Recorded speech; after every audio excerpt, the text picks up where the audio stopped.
Roxana. Audiolibros. El país de los ciegos. Capítulo 1. Un cuento de H. G. Wells. A más de 300 millas de Chimborazo. Y a 100 de las nieves de Cotopaxi. En el territorio más agreste de los Andes ecuatoriales, se halla el país de los ciegos. Un misterioso valle entre montañas, apartado del mundo de los hombres. Hace muchos años, ese valle estaba tan abierto al mundo que los hombres podían alcanzar sus uniformes praderas, a través de pavorosos barrancos y helados desfiladeros. Y en verdad unos hombres lograron acceder a él, una o dos familias de mestizos peruanos, que renunciaban a la codicia y la tiranía de un malvado gobernante español. Entonces, tuvo lugar la asombrosa erupción de El Mindobamba, cuando Quito se sumió en la oscuridad durante 17 días. Y el agua hirvió en el Yaguachi, y todos los peces flotaban muertos hasta Guayaquil. Por todas partes, a lo largo de las pendientes del Pacífico, hubo deslizamientos, y veloces deshielos y bruscas inundaciones. Y toda una ladera de la antigua cumbre del Arauca se desprendió y cayó con estruendo, y aisló para siempre el país de los ciegos, de los inquisitivos pies de los hombres.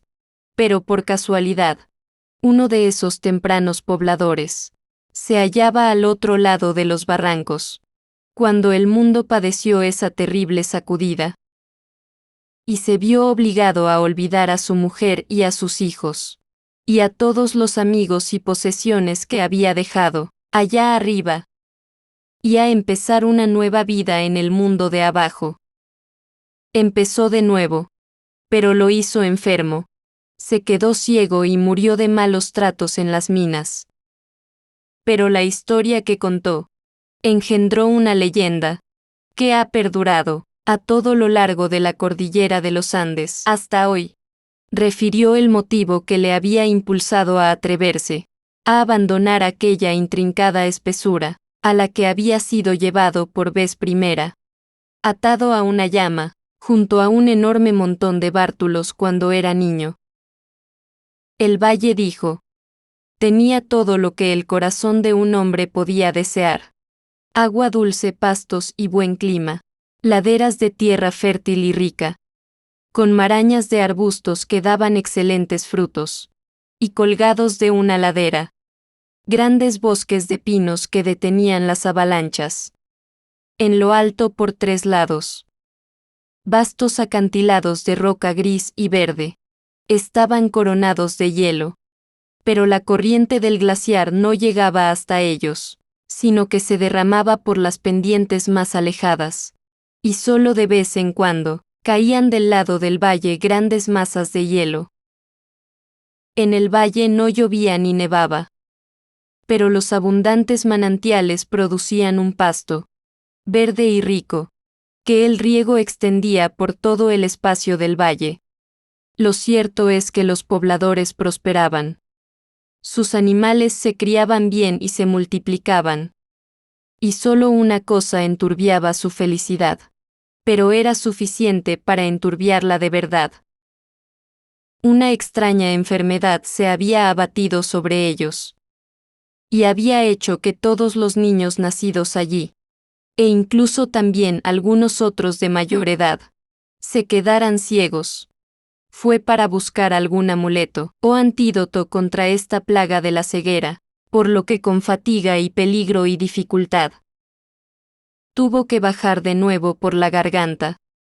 En aquellos tiempos y en casos como este, los hombres no pensaban en gérmenes o en infecciones, sino en pecados, y a él se le ocurrió que el motivo de esta aflicción tenía que residir en el hecho de que estos inmigrantes, sin sacerdote, no habían levantado un altar. Tan pronto como habían entrado en el valle, quería que se erigiera un altar en el valle. Un altar hermoso, barato y eficaz. Quería reliquias y otros símbolos poderosos de la fe, como objetos bendecidos y misteriosas medallas y oraciones. En una bolsa llevaba una barra de plata nativa, de cuya procedencia no quiso hablar. Y con la insistencia de un embustero inexperto, insistió en que no había plata en el valle. Afirmó que puesto que apenas tenían necesidad, esos tesoros allí arriba, habían fundido sus monedas y ornamentos, para obtener la barra, y comprar con ella el sagrado remedio contra su enfermedad. Me imagino a este joven montañero de mirada oscura, tostado por el sol, escuálido y ansioso, sujetando febrilmente el ala del sombrero, un hombre que había olvidado las costumbres del mundo de abajo, contándole esta historia a algún sacerdote de mirada atenta y penetrante, antes de la gran convulsión, y puedo representármelo luego, intentando regresar, con los píos e infalibles remedios contra aquel problema, y la infinita consternación con la que debió de enfrentarse a la magnitud de la catástrofe que había taponado la garganta de la que un día había salido. Ignoro el resto de su historia de desventuras, salvo que murió varios años después, en trágicas circunstancias, pobre hombre extraviado de aquella lejanía, la corriente que, en otro tiempo había creado la garganta, brota ahora de la boca de una caverna rocosa, y la leyenda que arrancó de su pobre y mal contada historia se ha convertido en la leyenda de una raza de ciegos que viven en alguna parte, por ahí y de la que todavía hoy puede oírse hablar. Y en medio de la pequeña población de aquel valle, ahora aislado y olvidado, la enfermedad siguió su curso. Los ancianos se volvieron cegatos y andaban a tientas, los jóvenes veían apenas, y sus hijos no alcanzaron a ver nunca. Pero la vida era muy agradable. En aquel cuenco de bordes montañosos y nevados, perdido para el mundo, sin zarzas ni espinas, sin insectos dañinos ni bestias, excepto la dulce raza de las llamas, a las que habían arrastrado y empujado. Y seguido, al remontar los cauces de los ríos desmedrados, hacia las gargantas por las que habían ascendido, los que veían, se habían vuelto completamente ciegos, de una forma tan gradual, que apenas notaron la pérdida. Guiaban a los niños ciegos de aquí para allá, hasta que conocían maravillosamente el valle entero.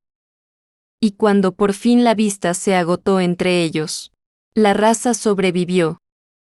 Incluso, tuvieron tiempo de acostumbrarse a controlar a ciegas el fuego que encendían con cuidado en hornos de piedra.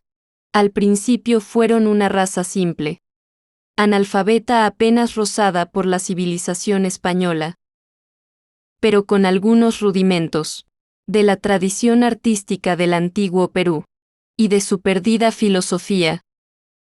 Las generaciones se sucedían. Olvidaron muchas cosas, inventaron muchas otras. La tradición del mundo mayor del que procedían se convirtió en algo mítico e incierto. Con todas las cosas excepto con la vista, eran fuertes y capaces. Y por los azares del nacimiento y la herencia, apareció entre ellos alguien que tenía una mente original, y que podía hablar y persuadir. Y luego apareció otro. Estos dos murieron, no sin dejar huella, y la pequeña comunidad creció en número y en capacidad de comprensión, y se enfrentó y resolvió los problemas económicos y sociales que se presentaban. Las generaciones se sucedían.